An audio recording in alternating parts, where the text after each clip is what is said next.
여러분 안녕하세요. 여행책방입니다. 오늘 함께 만나볼 책은 심리학으로 읽는 그리스 신화입니다.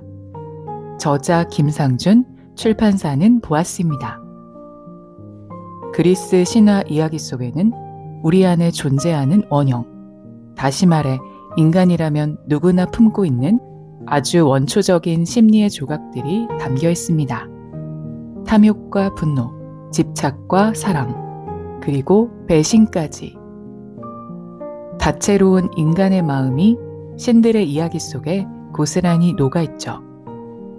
이 책 심리학으로 읽는 그리스 신화는 익숙한 신화 이야기를 흥미롭게 들려주면서 그 안에 숨겨진 심리학적 상징을 하나씩 풀어내며 자연스럽게 우리 자신을 돌아보게 합니다.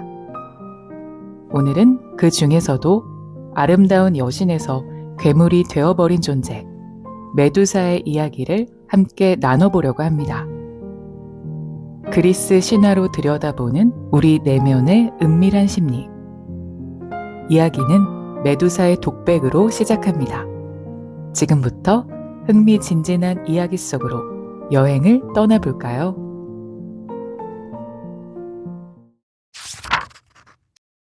아름다웠던 여신 메두사의 분노와 페르세우스, 소유욕과 정체성. 아, 아테나. 그녀는 제 머리를 방패에 달고 다니며 승리의 노래를 부르지만 그녀는 가장 더러운 배신자이며 탐욕스런 여인네입니다. 그녀는 투구를 쓰고 창과 방패를 든 모습으로 나타나곤 합니다. 그리고 그 방패에는 제 머리가 걸려 있습니다. 저에게는 돌이킬 수 없는 커다란 불행이 그녀에게는 승리의 기념물로 남게 되었죠. 그녀는 전쟁의 신이며 모든 기회의 수호신이기도 하죠. 또한 도시의 수호신이기도 합니다. 그래서 그녀의 이름을 기리기 위해 아테네라는 도시의 이름도 생긴 것입니다. 아테네 시민들은 그녀를 기리기 위해 파르테논 신전까지 지어 그녀에게 봉헌했습니다. 게다가 아테나는 제우스의 가장 총애받는 딸이기도 합니다. 여자이지만 남자 못지않은 배짱과 지혜를 갖고 있다고 해서 제우스는 그녀가 남자보다 더 낫다고 생각합니다. 그러나 이는 겉으로 보이는 허상일 뿐입니다. 그녀는 탐욕스럽고 질투에 가득 찬 속 좁은 여신에 불과합니다. 사실 제 목을 자른 페르세우스는 하수인에 불과합니다. 그는 저 메두사를 처치함으로써 영웅의 반열에 오른 인물입니다. 하지만 그가 한 것이 무엇입니까? 도둑과 상인의 수호신인 헤르메스에게서 받은 검과 아테나에게서 받은 거울처럼 반짝이는 청동 방패가 없었다면 그는 감히 제 목을 자르지 못했을 겁니다. 사실 페르세우스는 헤라클레스나 테세우스에 비하면 아주 격이 떨어지는 영웅이죠. 그들은 그래도 악당이나 괴물을 물리칠 때 자신의 힘과 기술로 제압하지 않았습니까? 그러나 페르세우스는 여러 신의 도움을 받아 저를 간신히 죽일 수 있었습니다. 그런 애송이 같은 젊은 놈에게 제 목숨을 빼앗겼다고 생각하면 지금도 분이 풀리지 않습니다. 하지만 왜 아테나가 페르세우스를 도와주었을까요? 여기에 바로 제 죽음에 관한 비밀이 숨겨져 있습니다. 페르세우스의 영웅다움에 매료되어서일까요? 아니면 그가 자신의 어머니인 다나에를 폴리데크테스란 왕으로부터 보호하고자 하는 효성에 감동해서일까요? 사실 많은 분이 순진하게도 그렇게 알고 있습니다. 그러나 아테나는 그렇게 인정이 많은 여자가 아닙니다. 그녀는 매우 치밀하고 냉정한 여신입니다. 전쟁이란 것이 원래 냉정하고 잔인해야 승리를 거둘 수 있는 것이죠. 우리는 아테나가 전쟁의 신이란 사실을 잊어서는 안 됩니다. 그녀는 자신의 이익을 위해서라면 무슨 짓이든 하는 인물입니다. 아테나는 사실 제 목숨을 계속 노리고 있었습니다. 그 기회가 오기를 기다리다가 페르세우스가 폴리데크테스에게 어이없는 약속을 하는 바람에 드디어 그녀의 꿈이 이루어지게 되었죠. 그런데 아테나는 왜 하필이면 제 머리를 자신의 방패나 갑옷에 달고 다니는지 생각해 본 적이 있으신가요? 여러분이 알고 계시듯이 제가 한낱 괴물이라면 굳이 목이 잘린 제 머리가 아테나의 승리의 상징이 될 수 있을까요? 그녀는 저를 제거함으로써 커다란 이득을 얻었습니다. 그 이득이 뭐냐고요? 거기에 바로 제 죽음에 대한 해답이 있고 아테나가 페르세우스를 도와주게 된 속사정이 있습니다. 아테나의 탐욕도 탐욕이지만 그녀가 왜 가장 더러운 배신자인지 이제부터 낱낱이 알려드리죠. 외할아버지를 죽일 거라는 운명을 타고난 페르세우스의 시련. 아르고라스라는 왕국에 아크리시오스라는 왕이 있었다. 그는 아들은 없고 다나에라 하는 아름다운 딸만 하나 있었다. 아들이 없는 왕들이 그렇듯이 그는 자신의 왕국을 물려줄 후계자가 없는 것이 항상 걱정이었다. 그래서 그는 델포이의 신탁을 찾아가 미래를 물어보았다. 델포이의 무녀는 아크리시오스 왕에게 기절할 만한 신탁을 들려주었다. 당신에게는 아들운이 없습니다. 단 손자는 볼 수 있습니다. 하지만 그 손자에게 죽임을 당하는 운명입니다.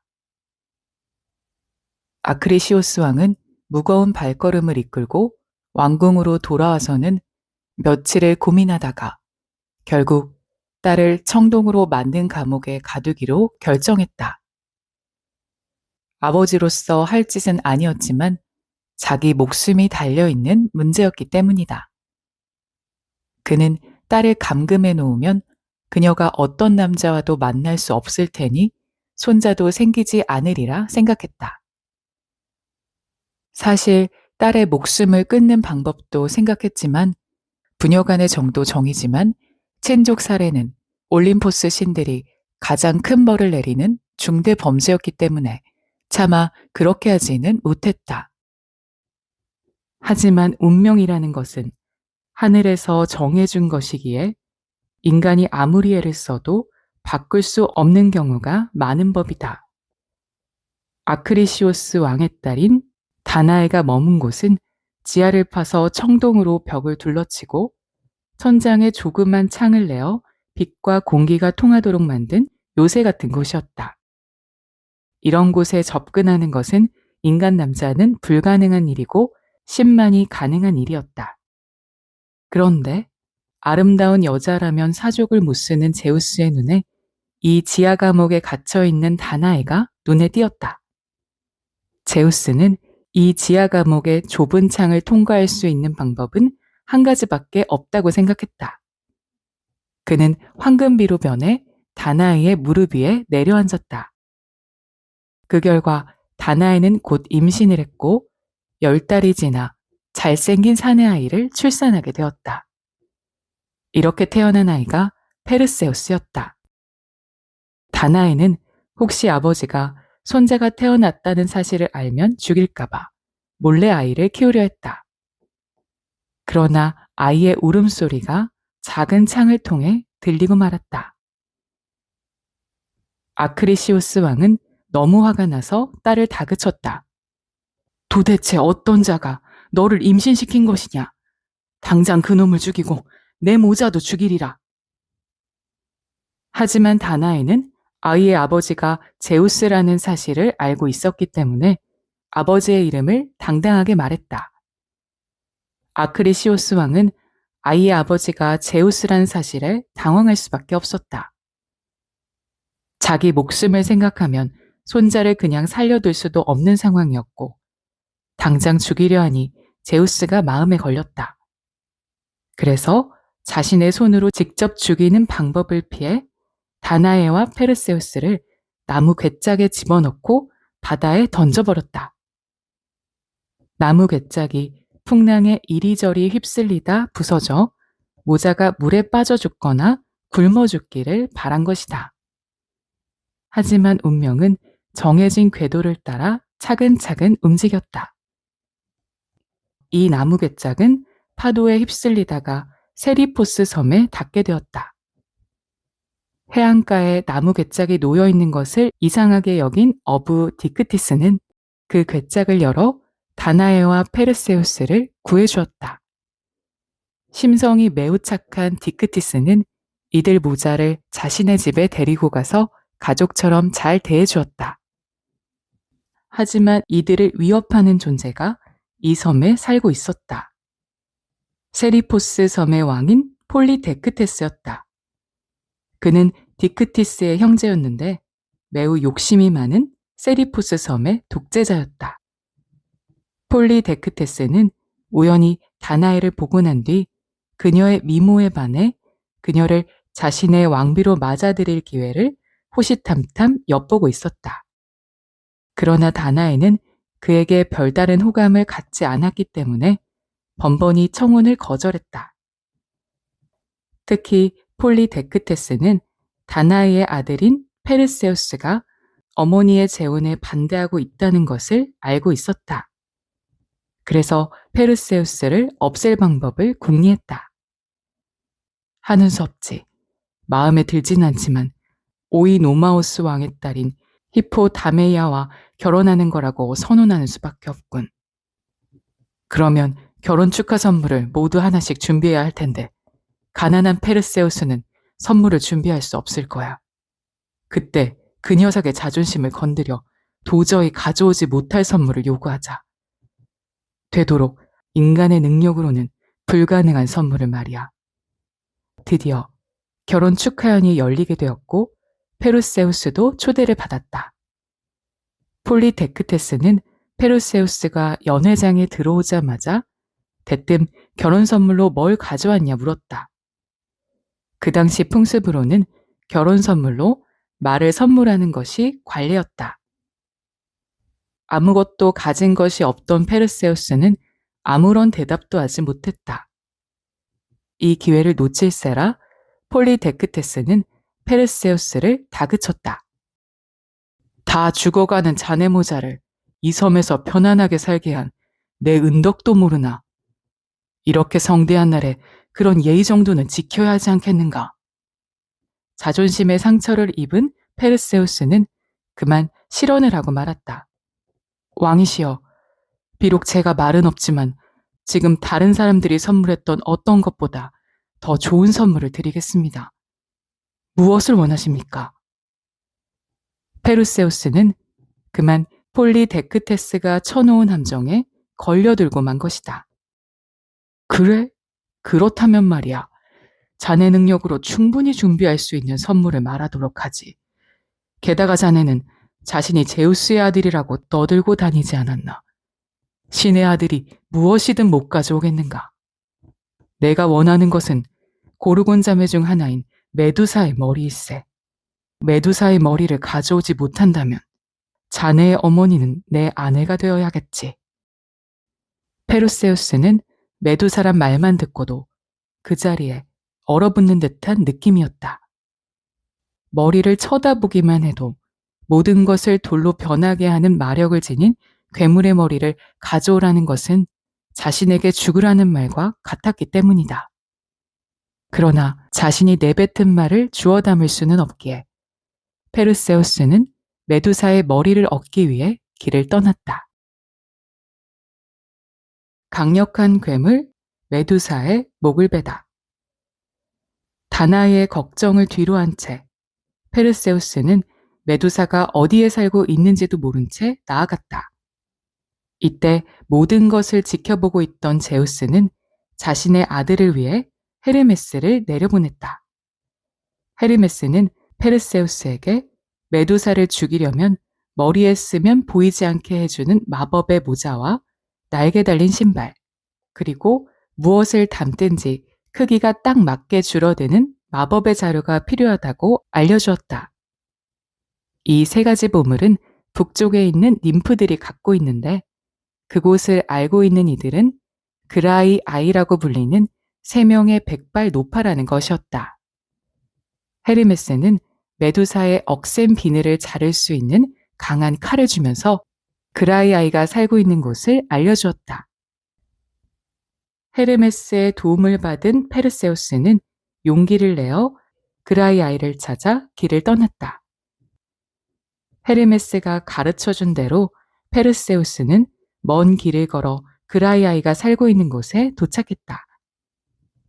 그라이 아이 자매는 허리가 구부러지고 머리는 헝클어진 채 백발로 덮여 있었다. 이 세 자매가 흉물스러운 것은 하나의 눈과 이를 갖고 있다는 점이었다. 그래서 이들은 음식을 먹을 때면 다른 자매가 끼고 있던 이를 받아서 자신의 입에 끼웠고, 사물을 볼 때도 다른 자매가 갖고 있던 눈을 받아서 이마에 붙이곤 했다. 페르세우스는 숨어서 한 명이 눈을 빼내서 다른 자매에게 넘겨줄 때를 기다렸다. 그때는 세 자매 모두 아무것도 보지 못하기 때문이다.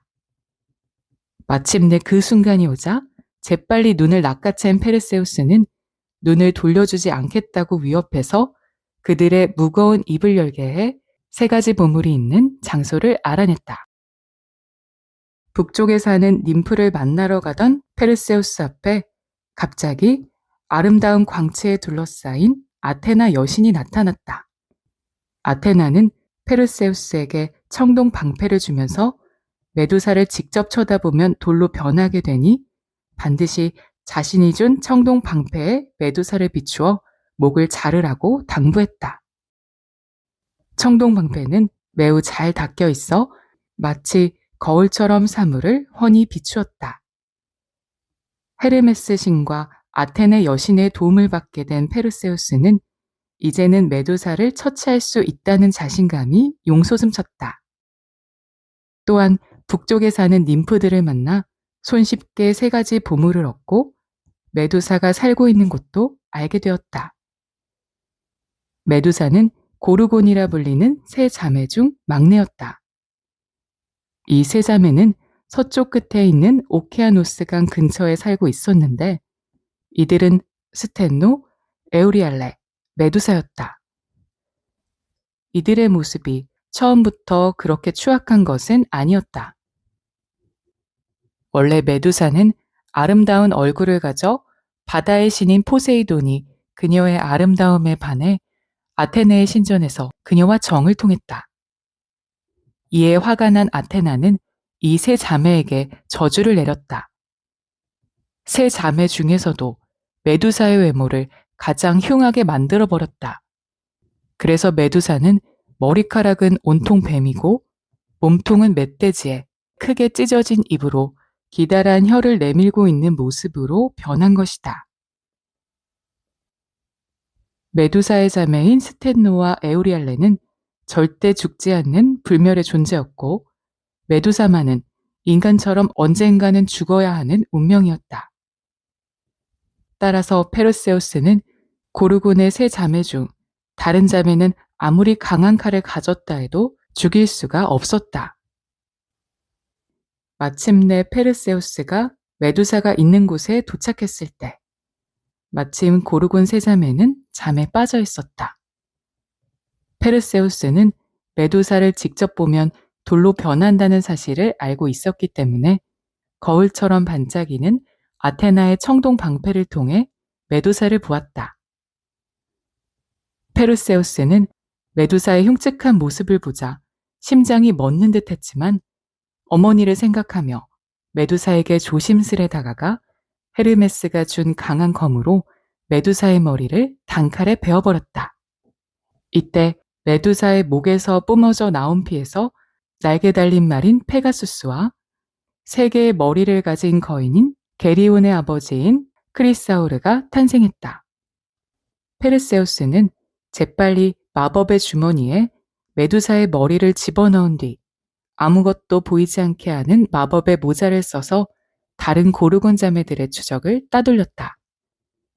그리고 날개 달린 신발을 신고 하늘로 날아올라 귀향길에 올랐다. 한참을 날아가던 페르세우스가 에티오피아 상공을 날고 있을 때였다. 한 처녀가 쇠사슬에 묶인 채 바닷가에 홀로 있는 것을 발견했다. 이 처녀는 안드로메다로 에티오피아 왕 케페우스와 카시오페이아 왕비의 딸이었다. 카시오페이아 왕비는 자신은 물론이고 딸인 안드로메다가 물의 요정들 네레이데스보다 더 아름답다고 잘난 체를 한 적이 있었다. 이 말을 들은 네레이데스는 복수의 칼을 갈았다. 인간인 주제에 자신의 미모가 잘났다고 감히 잘난 체를 하다니. 인간의 미모는 기껏해야 10년을 넘지 못하는 것을 모르는 모양이군. 하지만 그 10년도 기다려줄 생각이 없다. 그 전에 자신이 뱉은 말로 인해 일각이 여삼출 같다는 것이 어떤 의미인지 알도록 해주지. 네레이데스는 분노에 차서 포세이돈에게 카시오페이아의 오만을 벌해달라고 부탁했다. 이에 포세이돈은 바다에서 커다란 뱀을 보내 수많은 에티오피아인을 잡아먹게 했다. 놀란 케페우스 왕은 바다뱀이 왜 나타났는지 신탁에게 물어보았다. 카시오페이아 왕비의 가벼운 혀가 이런 화를 불러왔군요. 이미 뱉어놓은 말은 주워 담을 수 없듯이 바다뱀을 잠재울 수 있는 방법은 카시오페이아 왕비가 해결할 수밖에 없습니다. 그런데 카시오페이아 왕비 자신은 아니군요. 그녀가 가장 사랑하는 딸을 제물로 내놓아야 합니다. 이미 에티오피아의 민심이 흉흉할 대로 흉흉해져서 안드로메다를 뱀의 제물로 내놓지 않을 수 없는 상황이었다. 그래서 안드로메다는 바닷가에 홀로 남겨진 채 바다뱀이 나타나기를 기다리고 있었던 것이다. 이때 지나가고 있던 페르세우스는 안드로메다를 보자마자 사랑에 빠졌다. 그는 바다뱀이 나타나자마자 날개 달린 신발을 신고 뱀의 주위를 날아다니다가 단칼에 뱀의 목을 베어버렸다. 그리고 나서 케페오스 왕과 카시오페이아 왕비에게 결혼 승낙을 받고 곧바로 세리포스 섬으로 향했다. 드디어 메두사의 목이 담긴 자루를 들고 폴리데크테스가 기거하는 왕궁에 페르세우스가 도착했다. 왕이시여, 여기 메두사의 목을 가져왔습니다. 약속을 지켰으니 이제 어머니에 대한 생각은 꿈도 꾸지 마십시오. 메두사의 목을 가져오리라고는 꿈에도 생각지 못했던 폴리데크테스는 페르세우스가 거짓말을 하고 있다고 생각했다. 그래서 신하들 앞에서 페르세우스를 망신 줄 생각으로 페르세우스에게 가져온 자루를 풀어 메두사의 머리를 보이라고 했다. 메두사의 머리를 보게 되면 누구나 돌이 된다는 것쯤은 알고 계실 텐데 정말 메두사의 머리를 보고 싶으십니까? 페르세우스가 폴리데크테스에게 자신만만하게 물어보자 폴리데크테스는 빨리 자루를 풀라고 재촉했다. 마침내 자루가 열리고 메두사의 목이 자루에서 나오는 순간 폴리데크테스뿐 아니라 왕궁에 있던 신하들까지 모두 돌로 변했다. 이로써 세리포스 섬에는 평화가 찾아오게 되었고 폭정에 시달리던 백성은 자유를 되찾게 되었다. 페리세우스는 자신과 어머니를 구해주었던 어부 디크티스에게 왕위를 넘겨주고는 세리포스 섬을 떠났다. 폴리데크테스를 해결하고 난 페리세우스는 자신을 도와준 아테나 여신에게 메두사의 머리를 헌상했다. 그 이후 아테나는 메두사의 머리를 자신의 방패에 달고 다녀 그녀의 상징이 되었다. 이제 페르세우스에게는 마지막으로 풀어야 할 매듭이 있었다. 손자로 인해 죽어야 한다는 신탁 때문에 자신과 어머니를 버렸던 아크리시오스 왕을 만나 자신은 할아버지를 죽일 생각이 전혀 없다는 것을 알려주고 싶었던 것이다. 아크리시오스 왕이 다스리던 아르고스에 페르세우스가 도착했을 때 아크리시오스 왕은 왕위에서 쫓겨나 행방이 묘연한 상태였다. 페르세우스는 할아버지를 찾기 위해 이곳저곳을 찾아다니다 우연히 라리사라라는 도시에 도착하게 되었다. 마침 그곳에서는 대규모 운동대회가 열리고 있었고 페르세우스도 심심풀이 삼아 원반 던지기 대회에 참여했다. 드디어 페르세우스의 차례가 되어 그는 힘차게 원반을 던졌다. 그런데 그 원반이 관중석까지 너무 멀리 날아가는 바람에 관중들 중 한 노인을 맞히고 말았다. 하필이면 그 노인은 바로 아크리시오스 왕이었다. 그는 원반을 맞고 즉사했다. 운명을 피하기 위해 딸과 손자까지 버린 아크리시오스 왕은 낯선 도시에서 자신의 운명대로 결국 손자의 손에 죽고 만 것이다. 메두사는 부정적인 어머니상이 갖고 있는 공포의 상징이자 우리 내면의 가장 두려운 대상의 상징화. 페르세우스의 어머니 다나에는 청동으로 만든 감옥에 갇히게 되는데 이는 아크리시오스 왕이 손자가 태어나는 것을 두려워했기 때문이다. 이는 가부장제하에서 흔히 겪는 일로 손자의 탄생으로 인해 위협받게 되는 왕권을 지키기 위해서이다. 아크리시오스 왕이 아들 없이 딸만 하나 두고 있다는 것은 아크리시오스 왕의 무의식에는 아들을 바라지 않는다는 생각이 있을 수 있다는 점을 의미한다.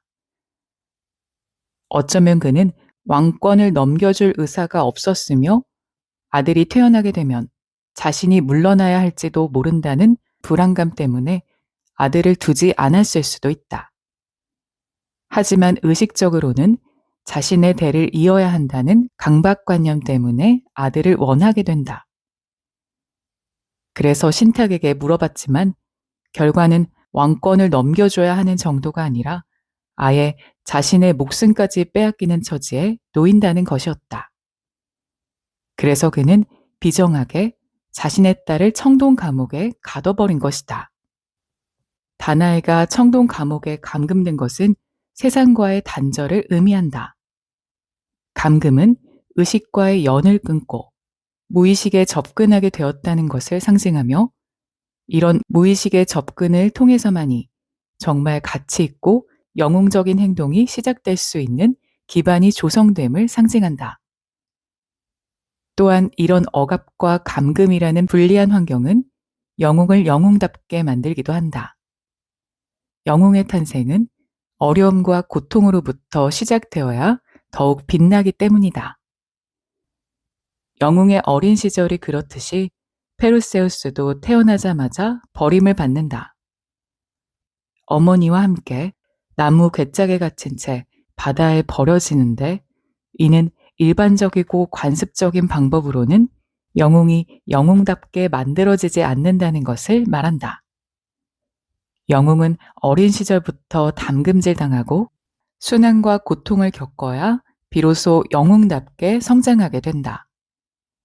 이제 페르세우스가 성년이 되어 자신의 용기와 재능을 펼쳐 보여야 할 때가 되었다. 그러려면 보통 인간들도 할 수 있는 쉬운 일을 해서는 영웅이 될 수 없다. 그래서 그가 선택한 것이 바로 고르곤 자매 중 하나인 메두사의 머리를 가져오는 것이다. 나를 나답게 만드는 개성화 과정에서 중요한 것은 누구나 할 수 있고 누구나 생각할 수 있는 일을 하는 것이 아니다. 자신만이 할 수 있지만 두렵고 독특한 일을 실천해야 내가 나다워질 수 있다. 그래서 페르세우스는 폴리데크테스 왕 앞에서 메두사의 머리를 가져오겠다고 호언장담한다. 이런 모험을 거쳐야 그는 성장할 수 있으며 남들과 다른 비범함을 보일 수 있기 때문이다. 우리는 때로 어떤 사람이 쉬운 길을 두고도 어려운 길을 가거나 자신의 기득권을 버리고 아무런 물질적 보상도 주어지지 않는 길을 선택하는 경우를 보게 된다. 하지만 그 사람은 그런 과정을 통해 내가 나다워질 수 있는 것이다. 결국 개성화 과정은 물질적인 보상이 아니라 내가 흡족하고 만족스러우면 되는 것이다. 페르세우스는 헤르메스와 아테네의 도움으로 메두사와 직면하게 된다. 메두사는 외모가 흉물스럽기도 하지만 가장 두려운 점은 누구나 보기만 해도 돌로 변한다는 것이다. 여기서 메두사가 상징하고 있는 것은 부정적인 어머니 원형이다. 어머니 원형은 여러 가지가 있다. 성모 마리아처럼 자신에게 헌신하고 모든 것을 주는 좋은 어머니상도 있고, 반대로 자신을 쳐다보기만 해도 돌로 만들어 버리는 무서운 어머니 원형도 존재한다.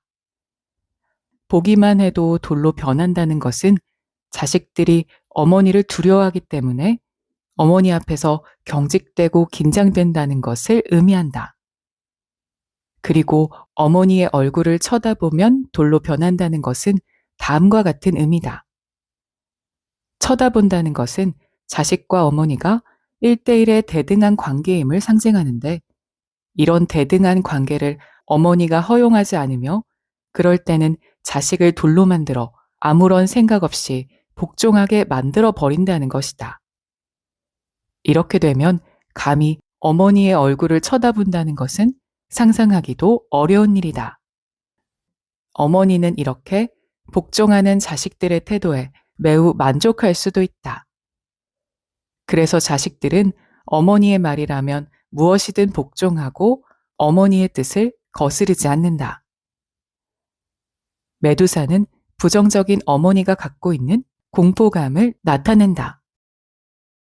페르세우스는 아테나의 방패에 메두사의 머리를 비추어 봄으로써 메두사의 머리를 자를 수 있었다. 이때 메두사의 머리가 잘린 곳에서는 날개 달린 말인 페가수스와 크리사오르가 탄생했다. 이는 부정적인 모성을 극복하게 되면 여기에 부정적인 어머니 원형은 도리어 긍정적으로 바뀌게 된다는 것을 의미한다. 즉, 무서운 어머니 원형을 두려워하고 거기에 복종하게 되면 언제든 돌로 변할 수 있는 가능성이 있지만, 반대로 거기에 직면하고 그것을 제거하게 되면 부정적 에너지가 긍정적인 에너지로 바뀌게 된다는 것이다. 자신 안에 존재하는 부정적인 어머니상에 휘둘려 자신 마음대로는 아무것도 하지 못하고 어머니의 뜻에 따라 살던 사람이 어느 날 갑자기 이런 공포감을 극복하면 그는 그 순간부터 자유로워지고 자신의 창조성과 자율성이 드러나게 되는 것이다. 페가수스는 날개 달린 천마로 시인들의 시작에 영감을 준다고 알려져 있다. 이는 바로 페가수스가 창의성과 자율성을 의미하기 때문이다. 그런데 페르세우스로 하여금 메두사를 직면할 수 있게 해준 것이 바로 아테네가 전해준 청동방패다. 이 청동방패는 반짝반짝 윤이 나는 거울의 역할을 하고 있다. 여기서 거울이 갖고 있는 상징성을 보면 페르세우스의 신화를 더욱 잘 이해할 수 있다. 거울은 우리의 모습을 비춰주는 기능을 갖고 있다. 아이러니하게도 우리 눈은 가장 가까이에 있는 내 얼굴은 보지 못한다. 그리고 내 뒷모습 또한 볼 수가 없다. 거울을 통해 자신을 들여다본다는 것은 자기 인식 또는 자기 반성이나 자기 반영을 의미한다. 이런 자신에 대한 인식 없이는 우리는 객관적인 시각을 가질 수 없으며 외부 세계에 대해서도 정확한 판단을 내릴 수 없다. 거울은 우리가 누구인지, 무엇을 해야 하는지, 무엇을 위해 살아야 하는지 정확하게 알려준다. 그래서 백설공주 이야기에서 사악한 마녀인 계모는 거울을 보면서 거울아 거울아, 이 세상에서 누가 제일 예쁘니? 라고 물어본다. 이 요술거울은 사실 백설공주의 계모 안에 자리 잡고 있는 이성적인 판단과 양심을 나타낸다. 거울은 여지없이 백설공주가 이 세상에서 제일 예쁘다라고 일러준다. 거울은 마녀에게 정확한 자기인식을 일러준 셈이다. 페르세우스는 메두사를 직접 쳐다볼 수가 없다. 직접 보게 되면 그는 돌이 되어 버리기 때문이다. 그런데 청동 방패를 이용해서 들여다보면 그는 메두사의 흉물스러운 모습을 볼 수 있다. 페르세우스가 거울을 통해서 메두사를 보는 행위는 자기 인식이나 자기 반영을 이용한다면 자신 안에 존재하는 어떤 두려움도 직면할 수 있음을 의미한다.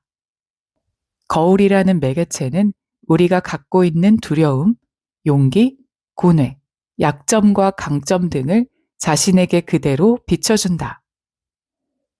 우리는 자신에 대해 정확하게 인식할 수 있을 때 비로소 내면에 존재하는 가장 두려운 대상인 메두사와 직면해서 그것을 없앨 수 있다. 거울은 바로 무의식으로 들어가는 관문이다. 거울나라의 앨리스에서도 앨리스는 거울을 보다가 거울 속으로 빨려 들어간다. 앨리스는 거울을 통해 자신의 무의식으로 들어가서 내면에 존재하는 여러 가지 무의식의 존재들과 만나게 된다. 자신의 내면에 존재하는 여러 가지 모습들을 들여다보게 되면 흥미롭기도 하지만 놀랍고 당황스럽기도 하다. 지친 하루를 보내고 나서 욕실에서 세수하고 거울에 비친 자신의 모습을 들여다보고 흠칫 놀란 경험을 한 적이 있을 것이다. 하루 종일 열심히 일하느라 잊고 있던 내 자신과 직면했기 때문이다. 거울 속에 비친 나는 다른 사람들에게 잘 보이려고 애쓰고 화가 나도 속으로 꾹꾹 눌러 참으며 미소를 띠기도 했던 가면을 쓴 모습이 아니라 내 본래 그대로의 모습이다. 그래서 순간적으로 낯설어 보여 화들짝 놀라게 되는 것이다. 거울이란 단어의 어원은 원래 미러, 미래, 놀라다, 당황하다, 깜짝 놀라다에서 유래되었다. 아테나와의 세력 대결에서 패한 후 아름다운 여신 메두사는 괴물로 전락하다. 이제 우리는 메두사의 상징에 대해 더 자세히 알아볼 필요가 있다. 메두사가 아테네에게 원한을 품은 원인과 아테네가 페르세우스에게 청동 방패를 준 이유는 역사적인 배경을 살펴보아야 알 수 있다. 아주 오래전 북아프리카와 이집트에는 네이트라는 여신이 있었다. 이 여신은 리비아 쪽에서는 아나타로 불렸다. 당시 북아프리카 지역의 사람들은 그리스와 많은 교류가 있었다. 기원전 4000년경 리비아의 망명자들이 크레타 섬에 도착했는데 이들은 아나타 여신과 함께 상륙했다. 아나타 여신은 곧 그리스 본토로 진출했고 그리스에서는 아나타가 아테네로 이름이 바뀌게 되었다. 아나타 여신은 원래 아테나 여신과 메두사 여신의 두 측면을 모두 갖고 있는 여신이었다. 그러나 그리스에서는 아나타 여신을 받아들일 때 아테나 여신의 측면만을 받아들였고 아테나는 마침내 올림포스의 주신이 되었다. 이리하여 아나타 여신은 아테나와 메두사 두 여신으로 분리되었다. 그런데 아테나가 올림포스의 주요한 여신이 되면서부터 많은 부분 변형이 이루어지게 되었다. 그리스에서는 이미 남성신들이 중심이 되고 있었다. 따라서 원래 아나타 여신이 갖고 있었던 많은 부분이 버려지거나 억압될 수밖에 없었다. 아테나 여신은 올림포스 주신의 대열에 끼기 위해 자신의 조상인 아나타 여신과의 관계를 끊고 심지어 배신을 해야 했다. 즉, 아테나는 여성신이지만 자신이 갖고 있는 여성적인 측면을 모두 버리고 남성적인 신으로 변모해야 했다. 그래서 아테나는 여신이지만 처녀신으로 남아 있어야 했다. 그녀는 자신의 성을 버린 것이다. 또한 자신의 조상신인 아나타와의 관계를 청산하고자 자신을 낳아준 신이 제우스라고 주장하게 된다. 아테나의 탄생 신화는 이렇다. 제우스는 어느 날 머리가 너무 아파서 아들인 헤파이스토스에게 도움을 청했다. 이때 헤파이스토스는 양날 도끼로 제우스의 머리를 내리쳤는데 제우스의 머리에서 창과 방패로 무장한 아테나가 태어났다고 한다. 이는 아테나가 남성 중심적인 신의 사회에 완전히 복속하게 되었음을 의미하는 사건이다. 이후 아테나는 자신과 뿌리를 같이 하는 메두사와 경쟁 관계에 놓이게 되고 둘은 투쟁을 벌인다. 당시 아테네에서는 전쟁의 신인 아테나와 바다의 신인 포세이돈이 아테네시의 주신으로 자리 잡기 위해 투쟁을 벌이고 있었다. 이때 메두사가 나타난 것이다. 메두사는 북아프리카를 넘어와 그리스로 상륙하면서 전략적인 제휴를 벌이게 된다. 그 대상이 바로 포세이돈이었다. 아테나는 아테네시의 주신의 자리가 위협을 받자 더 이상 참을 수가 없었다. 그래서 메두사에 대한 폄하를 하게 되었고 아름다운 여신은 뱀의 머리를 한 추한 몰골로 바뀌게 되었다. 그리고 한 걸음 더 나아가 페르세우스를 통해 그녀의 머리를 베게 만든 것이다. 이후 아테나가 메두사의 머리를 자신의 방패에 달고 다녔던 이유는 자신이 여성신인 메두사를 완전히 정복했음을 보여주기 위한 것이다. 결국 아테나는 메두사를 없애버림으로써 포세이돈뿐 아니라 메두사의 아테네 상륙을 패퇴시키게 되었다. 아테나와 메두사는 아나타라는 여신의 두 가지 측면이라고 했는데 아테나는 여성들만이 가질 수 있는 용기, 지혜, 냉정함, 활기를 상징하는 여신이고 메두사는 반대로 죽음과 재생을 담당하는 여신이었다. 고대 그리스인들은 아나타가 갖고 있는 밝은 면만을 취하고 죽음과 재생이라는 어두운 여신의 측면은 받아들이지 않은 것이다. 메두사가 갖고 있던 죽음과 재생은 여성의 월경과 관련이 있다. 고대 사람들은 여성이 한 달에 한 번 피를 흘리고도 살아남는 것을 이상하게 생각했다. 또한 이런 주기가 달의 주기와 일치하는 것도 경이로운 일이었다. 달은 조금씩 커지다가 만월이 되고 다시 크기가 줄어들고 며칠 동안 아예 사라지기도 한다. 즉, 달이 죽은 것이다. 그런데 달은 또다시 나타나게 된다. 따라서 메두사는 달이 뜨지 않는 암흑의 밤하늘을 주관하는 달의 여신이기도 하다. 메두사 여신은 달이 없어졌다가 다시 하늘에 나타나듯이 죽음이 있어야 재생이 있다는 것을 상징하고 있었다.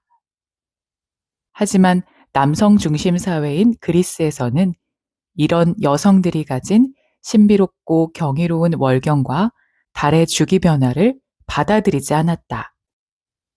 이것은 남성들이 여성에 대해 갖고 있던 열등감의 원인이었다. 남자들은 어떤 초자연적인 현상과도 연관을 맺지 못하기 때문이다. 그래서 메두사는 결국 사람들을 돌로 만들어버리는 추한 상징이 된다.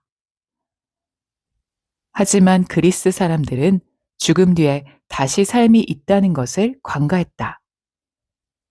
메두사가 죽으면서 피를 흘렸다고 하는데 왼쪽 정맥에서 흘린 피는 사람을 죽이는 역할을 하고 오른쪽 정맥에서 흘린 피는 사람을 살리는 작용을 했다고 전해진다.